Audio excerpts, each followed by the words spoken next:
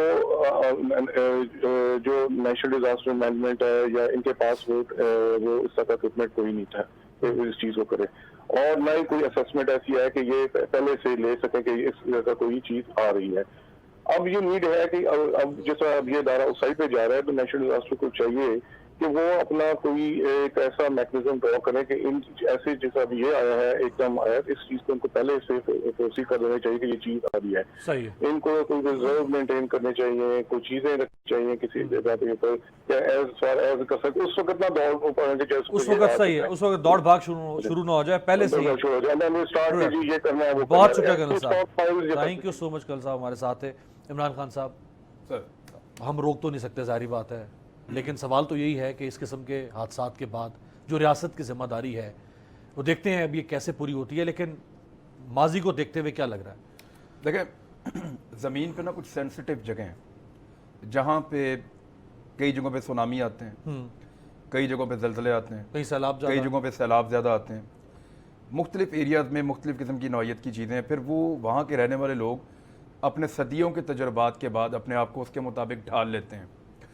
اگر آپ تاریخ کو پڑھیں تو تیمور لنگ ایک فاتح تھا, وہ کیا کرتا تھا, وہ کیمپس میں زیادہ پسند کرتا تھا رہنے کے لیے. اچھا. اور اس نے اس کی ریزن یہ لکھی تھی کہ جس ایریا میں موو کرتا ہوں یہاں زلزلے بہت زیادہ آتے ہیں, تو میں نہیں چاہتا کہ میری فوج اور میں ہم رات کو سو رہے ہو اور زلزلہ ہے ہم سارے مارے جائیں. یہ نارملی رات کے وقت بہت آتے تھے پہلے, اور اس کی وجہ سے وہ خبردار ہوا اور اس نے یہ نئی اسٹریٹجی بنائی تھی. تو لائف سٹائل کو اس کے مطابق ڈھالا جاتا ہے. جیسے آپ کو پتہ ہے لندن میں بارش بہت ہوتی ہے, انہوں نے اس کے مطابق اپنی سڑکیں, اپنے پارک, اپنے گھر, اپنی چیزیں ساری ڈیزائن کی ہیں. جہاں برف باری بہت زیادہ ہوتی ہے وہ سلائڈ میں بناتے ہیں اپنی چھتیں اور اس کے مطابق ڈیزائن کرتے ہیں. جاپان میں زلزلے بہت زیادہ آتے تھے اور انہوں نے اس بات کو سمجھا, پھر انہوں نے بلڈنگز اور سٹرکچرز ایسے بنائے, سڑکیں اور ڈیمز ایسے بنائے, انہوں نے ساری چیزوں کو ان کے مطابق ڈیولپ کیا. پاکستان جس ایریا میں لوکیٹڈ ہے یہ دنیا کی دوسری سب سے خطرناک ایریاز میں سے ایک ہے زلزلے کے لیے, کہ یہاں زلزلے زیادہ آئیں گے, یہ پریڈکٹڈ ہے. یعنی میں آپ کو بتاؤں کہ مری کے اندر ایک زلزلہ پچھلے کئی سالوں سے پریڈکشن موجود ہے کہ یہ زلزلہ ڈیو ہے. اچھا, کبھی بھی آ سکتا ہے, کبھی بھی یہ جس لائن پہ آج زلزلہ آیا ہے, فالٹ لائن جو ہے, یہ ہاں یہ جس لائن پہ آج کا زلزلہ آیا یہ بھی ڈیو تھا. اچھا, یہ پہلے سے پتہ تھا کہ یہاں زلزلہ آ سکتا ہے, پریڈکشن موجود تھی. اسی طرح مری میں زلزلہ نہیں آ رہا الحمدللہ, اللہ تعالیٰ اس کو ٹال رہا ہے, لیکن جو سائنٹیفکلی اسٹڈی ہے اس کے مطابق وہاں پہ زلزلہ ڈیو ہے اور ایک زلزلہ وہاں پہ خوفناک آ سکتا ہے. اب پورے مری کو آپ دیکھ لیں کہ ایک سڑک اس کی بند ہو جائے تو آپ امداد بھی نہیں کر سکتے, جتنی بڑی آبادیاں اوپر موجود ہیں آپ ان کو ریسکیو بھی نہیں کر سکتے, اور فوج اپنے ہیلی کاپٹرز کے اندر تو 1% لوگوں کو بھی ریسکیو نہیں کر سکے گی.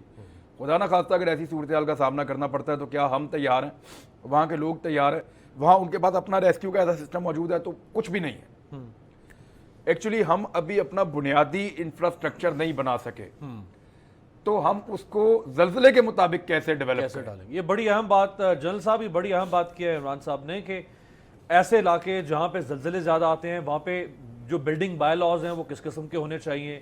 جہاں سیلاب زیادہ آتے ہیں وہاں پہ کیا, جیسے ہم دیکھتے ہیں کیلیفورنیا میں, امریکہ میں, وہاں پہ وائلڈ فائر جو جنگلوں میں آگ لگتی ہے تو اس کے لیے انہوں نے انتظامات کیے ہوئے. تو ابھی ہم دیکھتے ہیں بالا کوٹ ہے, ایک نیا بالا کوٹ بننا تھا, خیر وہ بھی نہیں بن سکا 14 سال میں. ابھی اگر ہم دیکھیں دوبارہ جا کے مظفر آباد میں, بالا کوٹ میں اور ان علاقوں میں جہاں زلزلہ آیا تھا تو وہاں پہلے سے بھی زیادہ خوفناک قسم کی گروتھ ہو چکی ہوئی ہے. اللہ نہ کرے کہ دوبارہ کبھی اس قسم کا سانحہ ہو. اب ریسکیو کرنے کی حالات بھی نہیں ہے, یعنی اس قسم کی کنسٹرکشن ہے تو یہ تو کم از کم اسٹیٹ کر سکتی ہے نا. اسٹیٹ کو تو بہت کچھ کرنا چاہیے تھا. میں جس شہر میں رہتا ہوں لاہور, اگر کبھی آپ اس کی شکل دیکھ لیں اور آپ اندازہ کیے جیسے مغلوں نے اس کو آباد کیا تھا تو آپ کو سمجھ آ جائے گی کہ ہم کتنے اس سلسلے میں کتنے پیچھے ہیں. ڈاہلی تو ایک بڑا سادہ سا لفظ ہے اس کے لیے.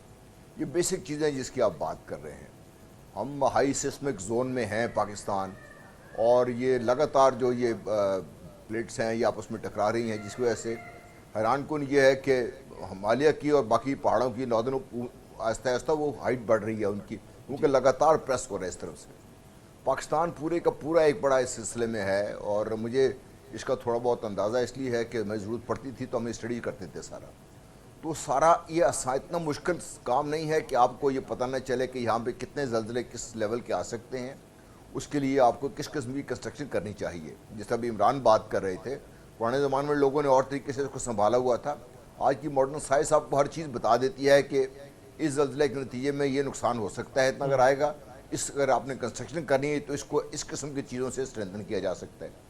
نمبر 2 یہ ہوتا ہے, جس طرح ابھی عمران بھی بات کر رہے تھے, کہ ہمارے جو شہر ہیں ہم نے ان کو اس قدر زیادہ پھیلا دیا اور پھیلنے دیا ہے اپنے پراپرٹیز کے لالچ میں, اور یہ جو مختلف قسم کے ہم نے ہاؤسنگ کالونیز بنا کے, کہ ہمیں اس کا اندازہ ہی نہیں ہے کہ ہمارے ہاں ہم کتنے زیادہ نقصان کر رہے ہیں اپنا. ایک تو آپ اس نیچے دیکھ لیجئے کہ کوئی اس کی آپ کے سوک سسٹم سارے بیٹھ گئے ہوئے ہیں, کراچی کا یہ حال ہے.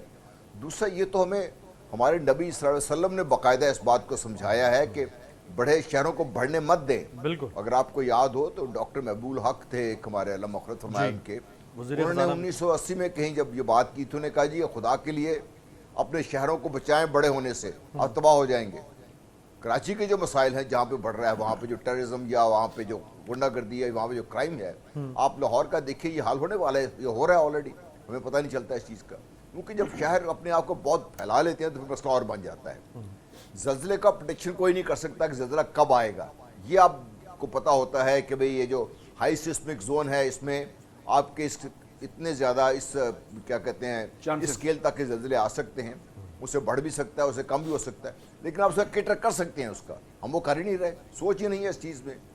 تو کیا کریں ابھی اس کا بتائیے آپ اس کا. رائٹ. اب تو I think it's too late. Allah تعالی رحم کرے. بالکل صحیح. ہلالی صاحب, ابھی تک تو جو رپورٹڈ کیسز آ رہے ہیں وہ کو بہت بڑا نہیں ہے, لیکن ظاہری بات ہے ایک انسانی جان بھی اگر جائے تو وہ بہت بڑا نقصان ہے. ابھی تک کوئی 15 سے 17 کے قریب اطلاعات آ رہی ہیں, 150 کے قریب زخمی ہیں. اب وہ زخمی کس نوعیت کے ہو سکتے ہیں, بعض اوقات ہمارے ہاں تو جو چلے جاتے ہیں ہم ان کی بات کر رہے ہوتے ہیں, لیکن کچھ ایسے زخمی ہوتے ہیں کہ جو زندہ لاش بن کے پھر رہے ہوتے ہیں اور ان کو ریاست ان کی پرواہ نہیں کرتی. تو یہ جو عمران اور جنرل صاحب نے جو بات کی, آپ باہر آپ نے بڑے عرصے تک سرو کیا, تو کم از کم یہ پرو ایکٹیو یا یہ پریامپٹیو قسم کی جو پالیسی ہوتی ہے, جس طرح سیوک سینس ہے, اربن بلڈنگ ہے, رورل بلڈنگ ہے, اس میں ہمیں پتہ ہے جیسے سیلاب آتا ہے, ہمیں پتہ ہے کہ دریائے چناب اور جہلم کے اور سندھ کے کون کون سے علاقے ہیں اس کے اطراف میں, بینک آف دی ریور پہ جہاں پہ سیلاب آتا ہے, اور جب بھی سیلاب آتا ہے وہ ہر سال ڈوبتے ہیں, جب بھی سیلاب آتا ہے وہ ڈوبیں گے, یہ پتہ ہے. لیکن آج تک کبھی اس کے حوالے سے کوئی اسٹیٹ نے کوئی پالیسی نہیں بنائی کہ لوگوں کو یہاں سے ریلوکیٹ کیا جائے. اسی طرح سے زلزلہ جو ہے اس کی بھی فالٹ لائنز اب سائنس اس حد تک پہنچ چکی, کم از کم فالٹ لائنز تو پتہ چل جاتی ہیں.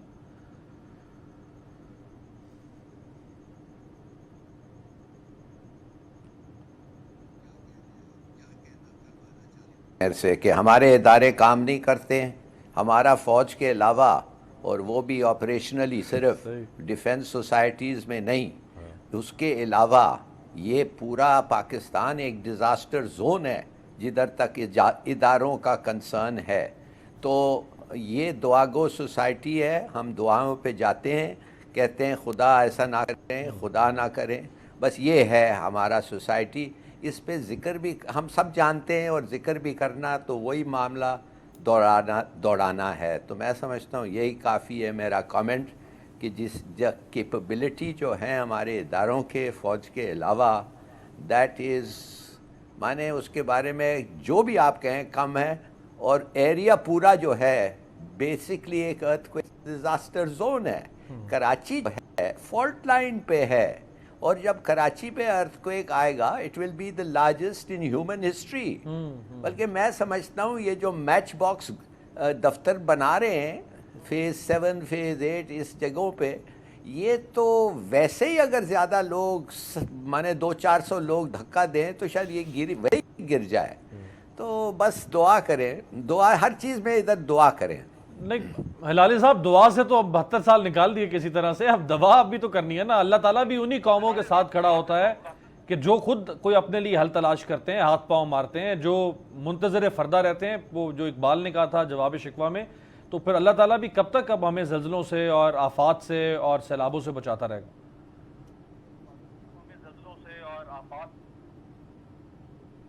بس پھر اقبال پوچھ لیں, آپ دیکھیں اس کے ورکس پڑھیں, اس میں کوئی جواب ہے, میرے پاس نہیں ہے. اقبال نے کہا تھا جی کہ بڑا اقبال کا مشہور شعر ہے کہ نہ ہو جس کو خیال خود اپنی حالت بدلنے کا, پہلا خدا مسئلہ نے ہے آج کہ تک خدا اس نے قوم آج کی تک اس حالت قوم نہیں کی حالت نہیں بدلی، نہ ہو جس کو خیال خود اپنی حالت بدلنے کا. دیکھیں ہمارے یہاں پہ جو ایک چیلنج ہے نا، جس کو ہم چیلنج سمجھ نہیں رہے. ابھی ایک بات سوچیے آپ، زلزلہ آ جائے، اگر آپ کل اس کے بارے میں پروگرام کر رہے ہوتے تو لوگ آپ کو کیا کہتے؟ کیا حماقت ہو رہی ہے، یہ کیا حماقت ہے، احمق آدمی یہ کیا کر رہا ہے بھائی، اور یہ کس ڈسکشن کو لے کر آ گیا یہ کیوں زلزلہ لانا چاہتا ہے؟ یہ لوگوں کی زندگی کا معاملہ ایکچولی پریورٹی نہیں ہے. دیکھیں موسمی تبدیلیاں آ رہی ہیں، ماحولیاتی تبدیلیاں آ رہی ہیں، جنگلات کی کٹائی ہو رہی ہے، آپ کے سیلاب بڑھ رہے ہیں، آپ کی آلودگی بڑھ رہی ہے، آپ کے اسموک کے ایفیکٹ آ رہے ہیں، آپ آج بھی اپنی فصلیں جلا کے اپنے کھیت فارغ کر رہے ہیں. یہ ساری وہ چیزیں ہیں جو زمین کو تباہ کر رہی ہیں، جس کے اثرات اس طرح جس کے نظر لیے آپ آتے ہیں. لڑتے ہیں. آپ کا انڈیا کے ساتھ لڑائی کیا ہے؟ زمین کی لڑائی ہے نا. کشمیر کیوں مار کھا رہا ہے؟ زمین کی لڑائی ہے. امریکہ کی لڑائی دنیا کے ساتھ کیا ہے؟ زمین کی لڑائی ہے، وسائل کی لڑائی ہے. وسائل کو، اور سب سے زمین کے سب سے بہتر وسائل وہ ہیں جو اللہ نے زمین کے اوپر رکھے ہیں. زمین کے اندر تو خزانے موجود ہیں جن کو آج تک انسانوں نے نکالا نہیں ہے، بہت کم نکالے ہیں. جو زمین کے اوپر خزانے موجود ہیں، انسان صدیوں سے ان پہ پلتے آئے ہیں. جو زمین کے اوپر خزانے موجود ہیں، ایکچولی زمین کی قیمت وہ ہے، زمین کی طاقت وہ ہے. تو جو اوپر چیز موجود ہے اس کو تو ہم تباہ کر رہے ہیں. تو کون سی زمین کے لیے ہم کل آپس میں لڑیں گے؟ آج پاکستان میں جنگل 2% کے قریب ہے. بھارت کو اس بات کی سمجھ آئی، آپ ہر چیز میں ان سے مقابلہ کرتے ہیں، ان کا 23% ہے، وہ 19 سے 23 پہ پہنچے ہیں. ان کو سمجھ آ گئی ہم نے پودے لگانے ہیں. ہر پاکستانی 10 پودے بھی لگائے تو کم نہ. ہمارے یہاں پہ جنگل، اور ابھی بھی کٹائیاں ہو رہی ہیں ہر طرف. پاکستان تحریک انصاف کی گورنمنٹ میں ہمیں لگتا تھا نہیں ہوں گی، ہر طرف ہو رہی ہیں، زیادہ کٹائیاں ہو رہی ہیں. وہ جو وزیر جنگلات بیچارہ کام کرتا اس کو پکڑ کے اندر کر دیا، سبطین خان کو. وہ ایک وزیر جنگلات تھا جو بیچارہ کام کر رہا تھا، اس کو پکڑ کے اندر کر دیا. اس پر اب ضمانت ہو گئی ہے، لیکن وہ عجیب معاملہ تھا. دیکھیں ہمارے یہاں پہ ماحولیاتی آلودگی بھی ایک بہت بڑا مسئلہ ہے. اور یہ جو جس طریقے سے فیکٹریوں کا ویسٹ اور یہ ساری چیزیں نکل رہی ہیں، اس کو صرف کسی حد تک عمران خان نے as a prime minister address کیا ہے. ماضی میں تو کسی پرائم منسٹر نے بات ہی توجہ نہیں دیا. انسانی المیہ ہے، انسانی المیہ. میں روز صبح میرے پاس، میں دریا پہ جاتا ہوں اکثر صبح لاہور میں راوی کے کنارے، تو اب وہ نظر نہیں آتا. آپ کو پتہ ہے 2 کلومیٹر ویزیبلٹی رہ گئی ہے. صبح کے وقت صرف 2 کلومیٹر ویزیبلٹی رہ گئی ہے، چاہے آپ گرمیوں میں جائیں چاہے آپ سردیوں میں جائیں، آپ کو اس سے آگے نظر ہی نہیں آتا. ہوا میں اتنی ڈسٹ اور پولوشن ہے، اتنی زیادہ. صبح کے وقت، میں فجر کے وقت کی بات کر رہا ہوں، نماز پڑھ کے جاؤ تو 2 کلومیٹر رہ گئی. رائٹ جی، ایک بریک لیتے ہیں، بریک کے بعد واپس آتے ہیں، اور اگر اس وقت کوئی اپڈیٹ ہوئی زلزلے کی تو آپ کو باخبر کریں گے. اور اس کے بعد عمران خان صاحب کے دورہ امریکہ اور خاص طور پہ جو UN جنرل اسمبلی کے اندر جو عمران خان کی سپیچ ہے 27 کو، پہ بات کرتے ہیں.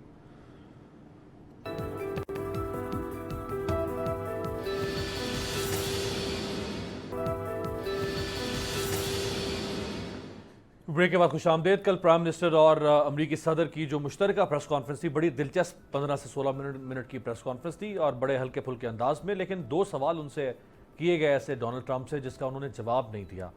ذرا سب سے پہلے دکھائیں جو نریندر مودی نے جو ہیوسٹن میں ایڈریس کیا تھا، اس میں انہوں نے جو پاکستان کے بارے میں بات کی تھی، اس کے بارے میں جو سوال کیا گیا تھا وہ دکھائیں. جسے کہتے ہیں سوال گندم جواب چنا. سوال ہوا تھا کہ آپ کھڑے ہوئے تھے نریندر مودی کے ساتھ، اور مودی نے پاکستان کو نام لیے بغیر کہا کہ یہ ہب آف ٹیررزم ہے، آپ اس کو انڈورس کرتے ہیں یا آپ اس کے خلاف ہیں. تو انہوں نے جواب ایران کا دینا شروع کر دیا. اسی طرح سے کشمیر کے لاک ڈاؤن کے اوپر سوال ہوا. سوال بہت زبردست کیے پاکستانی صحافیوں نے، دکھائیں ذرا.